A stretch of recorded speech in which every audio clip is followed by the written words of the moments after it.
I want to read you something that happened just a few hours ago, and it may have been because of the incredible reporting by Steve Helling. The judge in the case wants no talking at all. He wants to put a gag order on just about everyone. We have a First Amendment right. He can't gag me. He can't gag a lot of people, but the judge in the case, she can actually gag people who actually work for the court, officers of the court, attorneys on the case, prosecutors on the case, attorneys for the families, attorneys who are tangential to the parties in this case, witnesses in this case, and a lot of people. So a tougher gag order was just issued in the last few hours, making it harder to get these details. Well, no matter, Steve Helling gets them anyway, and he joins me now. He is a senior reporter with People magazine, and he has a long history in doing crime and justice reporting, which is why he got this story. Steve, congratulations on your exclusive reporting. Really remarkable stuff. Walk me through what you found out. Well, yes. I started speaking to, as you and I both did, we tried to reach as many people as we could who used to work at, the Mad Greek restaurant. And, very few people wanted to talk, but I did end up speaking to somebody who worked there until recently, who said that, yes, indeed, they did see Bryan Kohberger come there a couple of times, at least twice.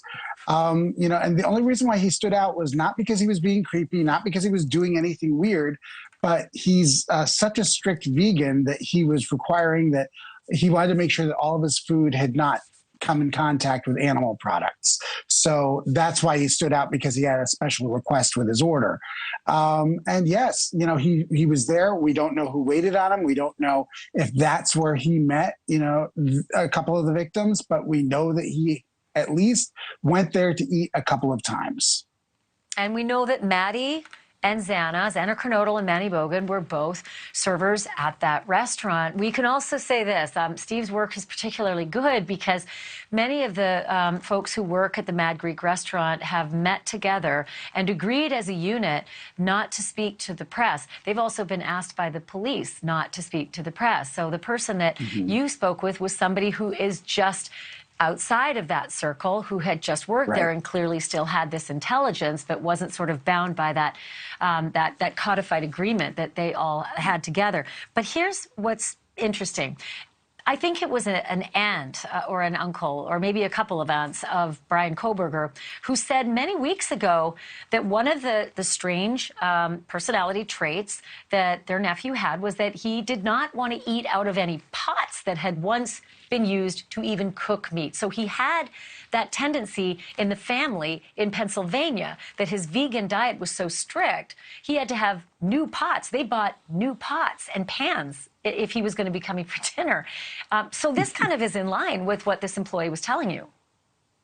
Yeah, I mean, things start lining up, and the more they line up, the clearer the picture gets. And so, yeah, that doesn't mean that that he was doing anything weird at this restaurant. It just stood out. Just, anybody who's waited tables, I did it in college. I still remember people who stood out because they had strange things, and that's what happened here.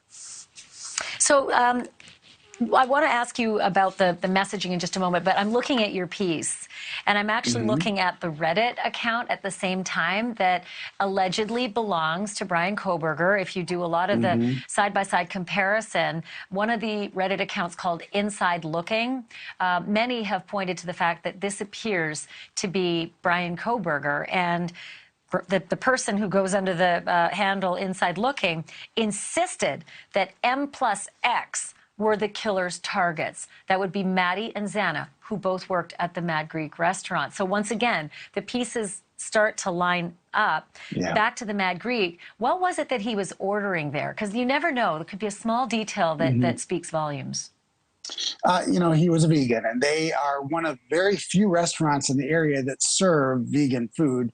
And from what everybody says, it's the best place if you're a vegan. So he was getting vegan pizza. He could order and customize the pizza that he wanted with vegan ingredients, and that's what he wanted, and that's why he went there. Do we know at this point from your source whether Maddie and Xana had any contact with him? Were they servers for his table? Were they behind the counter when he ordered? Do we know if there was any actual connection made? we don't know any specific connection, but if you've ever seen this restaurant, this isn't a huge restaurant. This isn't a cheesecake factory where there's a whole bunch of people around. So the chances are that there was some sort of at least incidental contact between them, or at least he would have noticed them. He could certainly see them without question. Whether Right. he stood out as a customer that was noteworthy, that's a whole other, other story. Thank you for watching. Go to newsnationnow.com to find NewsNation on your television provider. And don't forget to click the red subscribe button below to get more of NewsNation's fact-driven, unbiased coverage.